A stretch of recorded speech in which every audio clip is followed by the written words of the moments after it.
오늘의 1교시는 시황 분석론이 기다리고 있습니다.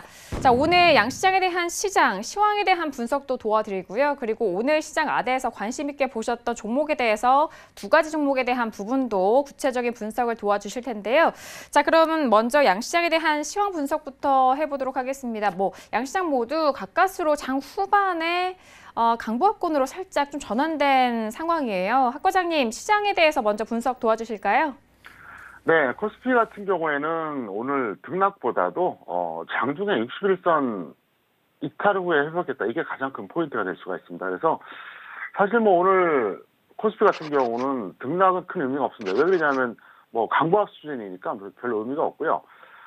코스닥은 상승 출발했다가 무려 마이너스 1%대 하락이 나타났어요. 그리고 다시 상승 전환으로 마감됐습니다. 그래서 오늘 아주 어떻게 보면 좀 변곡점이라고 볼 수가 있는데, 어쨌든 코스피는 61선이 이탈했다가 회복했다는 거, 이게 가장 핵심 포인트고요. 코스닥은 플러스 출발, 마이너스 1% 이상 하락, 다시 상승 전환. 이게 굉장히 좀 혼조세였다, 이렇게 볼 수가 있겠습니다. 자, 원인을 살펴보면요, 코스피는 역시 기관 매수로 강보합권 마감했다는 게 가장 큰 포인트입니다. 외국인들은 현재 연일 매도해주고 있는데, 그거에 반해서 어쨌든 기관이 지금 약간의 좀 방어에 나섰다, 이렇게 볼 수 있습니다. 기관도 처음부터 매수한 건 아니에요. 장중에 매도였다가 이제 막판에 이제 매수로 전환된 이런 상태고요. 코스닥은 대형주가 좋았습니다. 중소형주가 나빴던 반면에 대형주가 좋았고요. 그 다음에 프로그램 매수가 코스피보다 오히려 더 좋았습니다. 그래서 그 이유 때문에 이런 결과가 나왔습니다. 특이사항을 말씀드린다 그러면 코스피에서 전기가스와 통신이 엇갈린 양상이었습니다. 왜 그러냐면 보통 두 가지 업종은 절대 가치주거든요. 그래서 보통 같이 상승하거나 같이 내려가는 게 이게 일반적인데 오늘 엇갈렸다. 이게 가장 큰 포인트가 된다. 이렇게 설명드리겠습니다. 그리고 코스닥은 미세먼지 테마가 오늘 강했고요. 제가 이제 좀 설명해 드리겠고요. 그 다음에 인터넷 업종에서 강세였습니다. 이게 가장 큰 포인트입니다. 자, 그러면 차트로 설명을 드리겠습니다. 보세요. 여기서 보시면 이게 이 파란색이 61선입니다. 네, 파란색이. 빨간색이 이게 121선이고요. 이미 금요일에 이탈했죠? 근데 오늘 장중에 살짝 이탈했었어요. 했다가 결과적으로는 이제 회복하고 마감했는데, 제가 볼 때는 이건 상당히 중요한 시그널입니다. 사실 이런 차트 모양에서 이게 어떤 반등 추세가 훼손되지 않기 위해서는 121선 이탈해도 안 되거든요. 121선 이탈했다고 하는 것은 이거는 반등 추세가 훼손이 됐다고 봐야 돼요. 훼손. 네. 그러니까 기본적인 틀이 무너졌다는 거죠. 근데 거기다가 61선까지 빠졌다. 이거는 상당히 의미가 있는 거예요. 여기서 만약에 이제 다시 한번 61선이 깨는데 그 다음에는 예를 들어서 종가 기준으로 깰 수도 있잖아요. 그러면 끝났다고 봐야 돼요. 그거 완벽하게 끝난 겁니다. 그래서 이렇게 보시면 돼요. 현재 상태에서 본다면 61선마저도 종가 기준으로 이탈한다. 그러면 이제 완전히 끝난 겁니다. 확인 단계에 들어갑니다. 확인. 근데 61선이 오늘 절묘하게도 장중에 이탈했다가 종가 기준으로는 이제 회복을 해줬죠. 그럼 이제 여기서 이제 굉장히 혼조세가 나올 겁니다. 여기서 어찌됐든 120선을 다시 한번 회복해 줄 수도 있고, 빨간색이 120선인데 좀 더 보여드릴까요? 네. 이 빨간색 라인을 한번 올라가서 한번 다시 뚫어줄 수 있어요. 반대로 61선을 깰 수도 있고, 그러니까 딱 혼조세예요. 굉장히 중요한 변곡점이라는 거죠. 여기서 만약에 61선을 종가 기준으로 깬다. 그러면 이제 완전히 끝난 겁니다. 완전히 끝났어요. 반면에 121선을 한번 종가 기준으로 회복해준다. 그러면 하루 이틀 정도는 어쨌든 반등 시도가 나올 수 있다는 거죠. 반등을 계속한다고 이렇게 단정할 수는 없지만 시도가 나올 수 있다는 거죠. 그리고 제가 지난 금요일 방송에서 말씀드렸던 거 기억하십니까? 바로 3월 8일 방송이죠. 네, 그때 제가 말씀드렸던 내용이 2월 5일이었어요. 2월 25일, 죄송합니다. 네, 2월 25일. 다시 한번 그려드릴까요? 이날. 2월 25일 이날이 저는 고점으로 선언했다 이렇게 말씀드렸습니다. 그래서 2월 25일에 오전에 뭐 오후장이나 종가에 얘기한 게 아니에요. 그러니까 뭐 오후장에 늦게 혹은 뭐 장 끝나고 나서 얘기한 게 아니라 오전에 무려 2번에 걸쳐서 제가 전달해 드렸어요. 뭐라고 했었냐? 2월 25일이 최소한 단기 고점, 잘하면 반등 고점이다. 무슨 얘기냐? 2월 25일이 단기 고점이라고 한다 그러면 밀렸다가 언젠가는 2월 25일 고점을 뚫어준다는 얘기잖아요. 반등 고점이 어떻게 될까요? 다시는 저 지수가 안 온다는 얘기죠. 그러면 2월 25일에 내린 어떤 저의 오전, 2월 25일 오전에 내린 전망의 포인트가 뭘까요? 무조건 하락한다는 거죠. 왜? 2월 25일이 단기 고점이면 어디가 될지 모르겠지만 대충 한 이쯤 빠졌다가 언젠가 가겠고요. 반등 고점이다. 예를 들어서. 그럼 어떻게 될까요? 반등 고점이 계속 내려가는 거죠. 그러니까 제 얘기가 뭐냐면 이게 단기 고점이든 반등 고점이든 이랬거나 저랬거나 내려간다는 얘기예요. 그러니까 그때 엄청난 사인이었죠. 그리고 지금에서 밝히는데 2240을 제가 고점으로 봤어요. 이건 언제 봤느냐? 정확하게 2월 20일입니다. 이건 제가 비공개적으로 이미 다 얘기했어요. 그래서 제가 일부러 얘기를 10시 방송에서는 안 했습니다. 솔직히 고백할게요. 저 거짓말 안 합니다. 2월 20일에 제가 뭐라고 그랬었냐면 2240이 고점이 될 가능성이 높다고 이미 5일 전에 얘기했어요. 그리고 2월 25일에 시가가 2241이었거든요. 그게 시가가 고가였는데 그때 그냥 강력하게 사인을 냈죠. 그리고 나서 9시 때 한 번, 11시 때 한 번, 2번에 걸쳐서 계속 비공개로 제가 전달했어요. 최소한 단기 고점. 잘하면 반등 고점이다. 무슨 얘기냐? 어차피 내려간다. 그래서 내려갔다가 다시 올라가든 아니면 계속 내려가든. 근데 지금 어떻습니까? 결과적으로. 정확하게 맞았죠? 네, 정확하게 맞았습니다. 그래서 처음에 2240을 얘기했던 게 2월 20일, 그 다음에 확신적으로 얘기했던 게 2월 25일, 그리고 나서 오늘까지 이제 이어진 거예요. 오늘 좀 시향을 좀 길게 하겠습니다. 교육이 좀 짧더라도 이해해 주세요.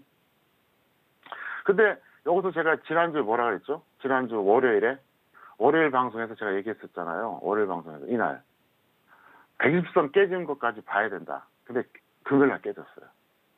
그래서 저는 사실 오늘 정도에는 61선은 안 깨질 수도 있다고 봤는데 오늘 장중에 깨지는 걸 보고 시장이 약하구나 이렇게 생각을 했다는 거죠. 그래서 어쨌든 지금 코스닥은 뭐 큰 의미가 없어요. 왜냐하면 어차피 코스닥은 코스피의 어떤 추세를 연동할 수밖에 없기 때문에 지금 시황은 무조건 코스피를 봐야 되는데 여기서 간단해요. 지금 변곡점인 게 여기서 종가 기준으로 60일 깨느냐 121선 회복하느냐. 근데 61선을 깨면 완전히 끝난 겁니다. 제가 판단했던 2월 20일 고점 이후로 이제 반등 고점 가능성이 더 높아지는 거죠.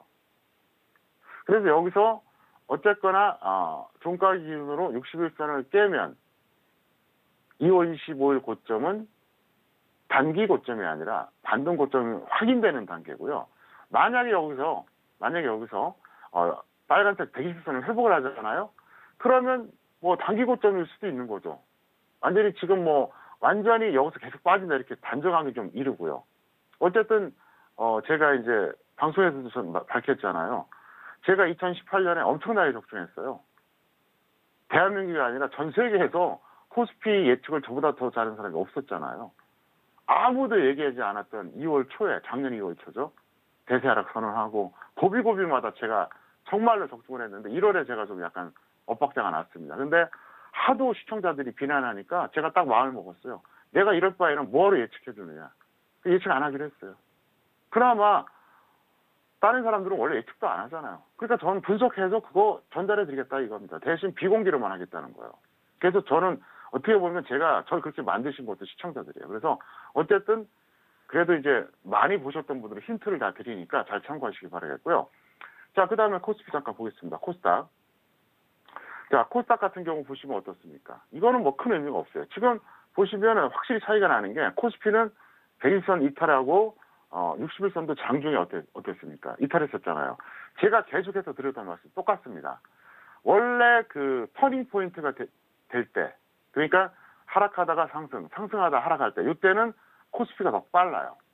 지금도 코스피가 더 빨리 빠지잖아요. 그죠? 코스닥에 비해서는. 코스닥은 지금 아직 120선하고도 괴리감이 있으니까. 그런데 저기 하락이 만약에 가속화되잖아요. 그러면 코스닥이 더 많이 빠집니다. 그래서 원래 터닝 포인트에서는 코스피가 더 먼저 시그널이 나와요. 그런데 그게 가속화될 때는 오히려 코스닥이 더 나오는데 이게 딱 지금 그런 케이스입니다. 이렇게 보시면 되겠고요. 이번에는 이제 전기가스 업종 보겠습니다. 오늘 전기가스 업종이 뜻밖에도 상승해줬습니다. 반면에 통신업종은 또 하락했어요. 통신업종은 하염없이 내려가죠, 지금. 네, 하염없이. 자, 통신업종하고 전기가스 업종은 어떻다 그랬죠, 제가? 이건 둘 다 절대가치주라고 했어요. 왜 이런 현상이 나타나느냐? 전기가스 업종은 제가 볼 때는, 어쨌든 간에 최근에 어떤 악재가 다 반영돼서, 이거는 외국인이나 기관들 안전 주식 선호한 쪽에서 이제 배팅하고 있고요. 통신업종 같은 경우에는 이제 한번 다 해먹었다고 봐야 돼요. 네. 왜 그러냐면 전기가스 업종은 어쨌든 그 적자 기업들도 이제 발생하고 있잖아요. 그러니까 이거 살려줘야 돼요. 더 이상 어떻게 누를 수가 없어요. 근데 통신업은 적자는 아니거든요. 왜 이 공공재 개념의 주식이 일반 주식하고 다르냐면 이유는 하나예요. 국가가 통제할 수 있다는 거죠.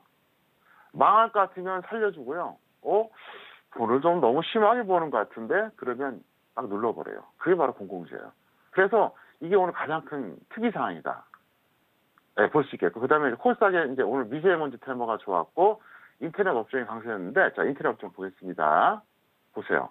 자, 인터넷 업종은 오늘 역시 이제 카페 입사 덕분에 이제 반등이 나왔는데 제 판단으로는 일단 이건 단기 반등이고 크게 기대하지 말자 설명드렸고 자, 이번에는 약속했던 대로 제가 미세먼지 테마를 잠깐 정리하는 거 보여드리겠습니다. 자, 화면 보세요. 여러분들이 방송이 끝나면 이 화면을 다시 한번 VOD를 보시고 체크를 해놓으시기 바랍니다. 이걸 잘 모르는 사람들이 있어서 제가 정리해드리려고 그래요. 그래서 현재 이 미세먼지 테마주 뭐 완벽하게 다 있는 건 아니지만 제가 리스트를 정리해드렸으니까 이 방송 끝나면 VOD가 올라올 거 아닙니까? 그러면 VOD 보시면서 딱 고정해놓고 다 이걸 다 세팅해놓으세요. 자, 모나리자부터 말씀드릴게요. 모나리자부터 라겐나까지가 이게 마스크 관련주입니다.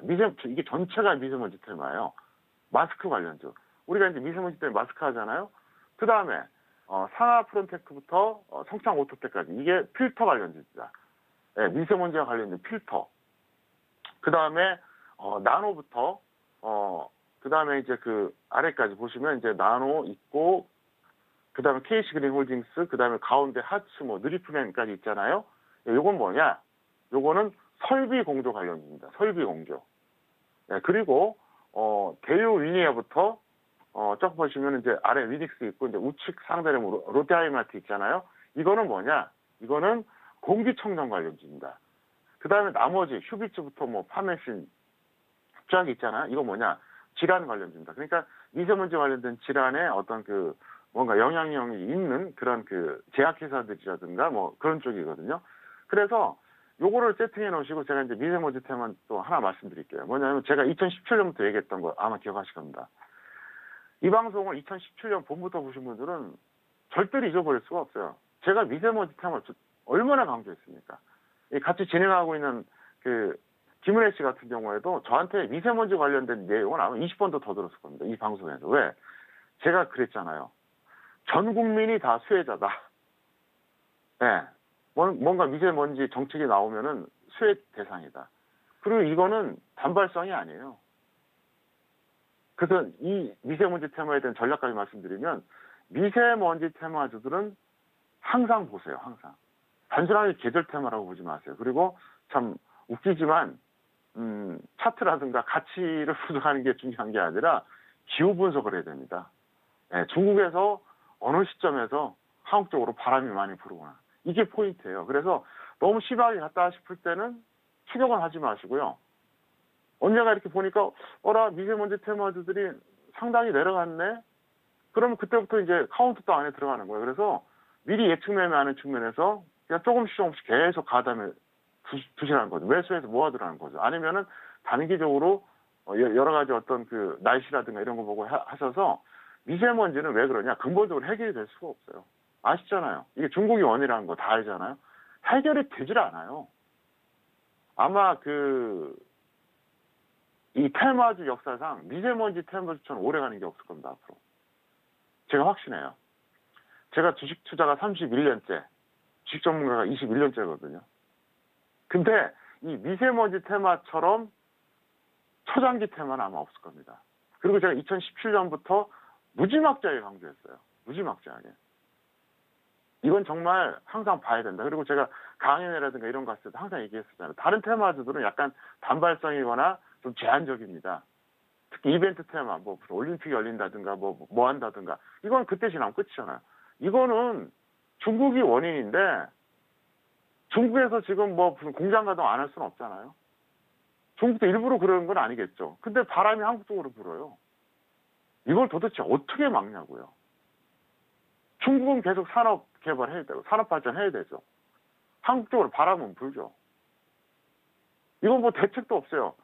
그러니까 미세먼지를 없앨 수가 없다는 거죠.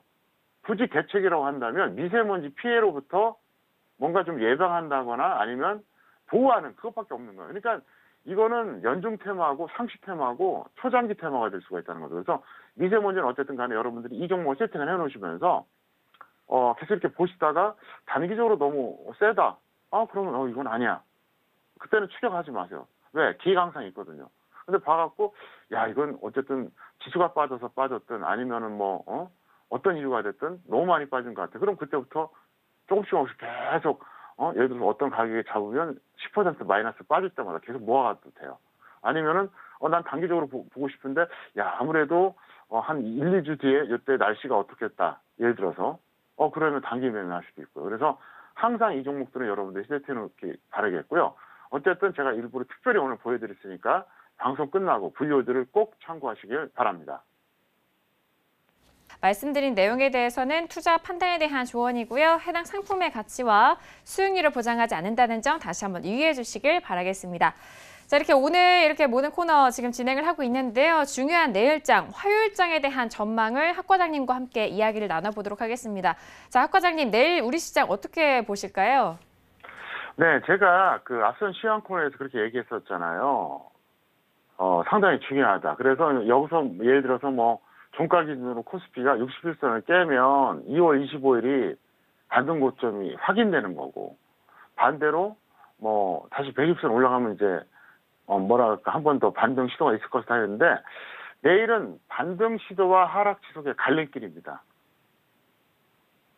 그러니까 우리가 흔히 말하는 정말 그 변곡점, 어떻게 보면 좀 절대 변곡점이라고 봐야 돼요. 상대 변곡점보다는 좀 절대 변곡점에 가깝습니다.